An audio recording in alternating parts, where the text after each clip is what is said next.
박진 외교장관 해임 건의안이 오늘 국회에서 표결될 것으로 보입니다. 국회 본회의 보고한 뒤에 72시간 안에 표결하지 않으면 자동 폐기되고요. 오늘이 표결의 마지막 시한입니다.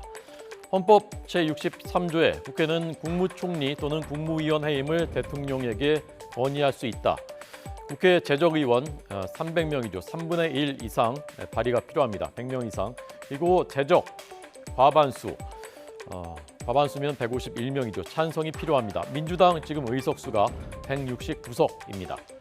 헌법 제87조에 국무위원 임면권은 대통령에게 있습니다. 따라서 국회는 해임을 건의할 뿐이고 구속력은 없습니다. 그러나 정치적인 압박이 되는 것이죠.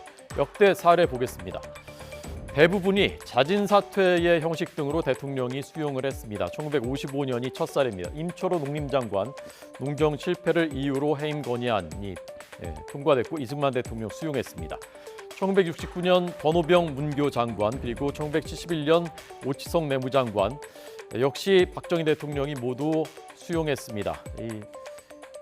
오치석 내무장관 사건은 항명파동으로 이어지기도 했었죠. 2001년에는 임동원 통일부 장관 햇볕 정책 실패에 대한 책임을 물어서 해임 건의됐고 김대중 대통령이 수용했고 자민련이 여기에 찬성하면서 자민련과의 공동정부가 이때 붕괴되기도 했습니다. 2003년에는 김두관 행자부 장관 한총련 학생들이 미군 사격장 난입한 사건 책임 역시 노무현 대통령이 해임 건의 수용했고요. 2016년 김재수 농림장관 인사청문 과정에서 특혜대출, 전세 문제 등 의혹이 제기되자 야당이 해임 건의했습니다. 박근혜 대통령이 거부한 유일한 거부 사례로 남아 있습니다.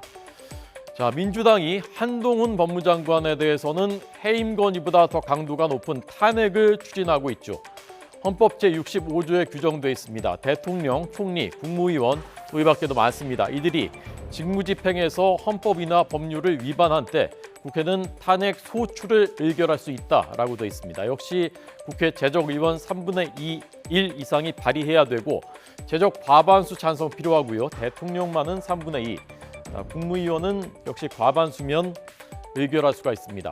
169석 민주당이 탄핵 소추는 충분히 의결할 수 있다는 얘기고요.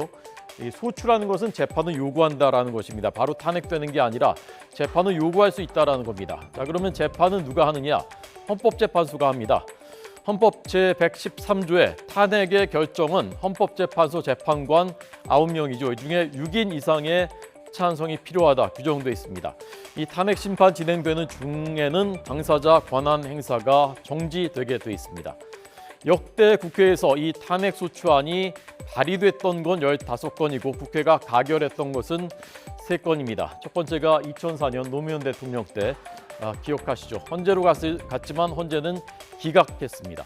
2016년 박근혜 대통령입니다. 헌재가 인용했죠. 그래서 파면 결정 내렸습니다. 마지막이 2021년 임성근 부장판사 건인데요. 이것은 헌재가 이미 판사직에서 물러났기 때문에 다툴 실익이 없다라고 각하를 한 바 있습니다. 만약에 이번에 한동훈 장관에 대해서 국회가 탄핵 소추를 의결한다면 국무위원 중에는 역대 최초가 되는 것이고요. 헌법재판소로 넘어가서 헌재가 탄핵을 결정하게 되는 것입니다.